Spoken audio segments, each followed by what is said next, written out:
अगर आप भी चाहते हैं पीयू म्यूजिक का वीडियो आप तक पहले पहुंचे तो लाल बटन के दबा के सब्सक्राइब करें और बेल आइकन को दबाना।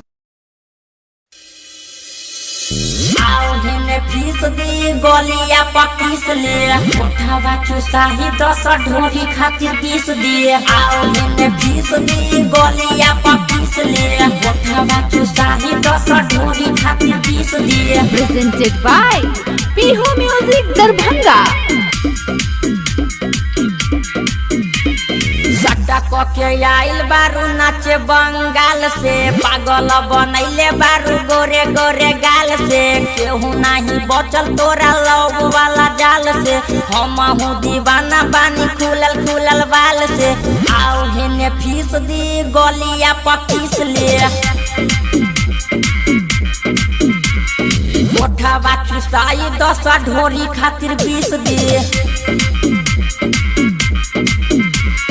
सट्टा के आइल बारू नाचे बंगाल से, पागल बनैले बारू गोरे गोरे गाल से।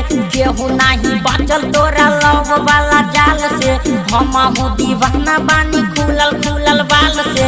आओ हिने फीस दी गोलिया पकीस ले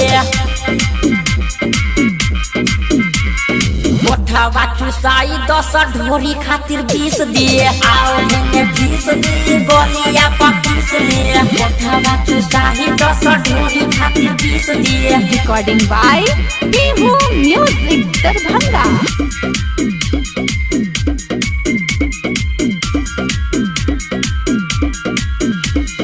पोरे पोरे देह गदराइल बाटे रे, अब की जवानी तोरा आइल बाटे रे। अभी तरीले अगिया लहकल बाटे रे, देखिए के मन बस नकल बाटे रे। आओ हेने फीस दी गोलिया पकीस ले उठावा चुसाई 10 ढोरी खातिर 20 दिए। पोरे पोरे देह गदराइल बाटे रे, अब की जवानी तोरा आइल बाटे रे। भीतरी ले अगिया लहकल बाटे रे, देखिए के मन बस नकल बाटे रे। आओ हेने फीस दी गोलिया पकीस ले उठावा चुसाही 10 ढोरी खातिर 20 दिए। आओ हेने फीस दी गोलिया पकीस ले उठावा चुसाही 10 ढोरी खातिर 20 दिए। Recording by Pihu music Darbhanga.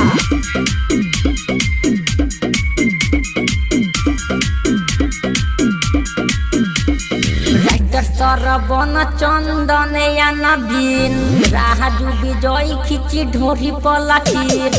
दू गो शिकार बोले बाटे एगो तीर, आहिल बाटे पीरिया लगला बाटे भीड़।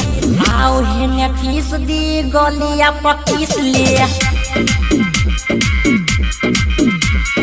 उठावा चुसाही 10 ढोरी खातिर 20 दिए।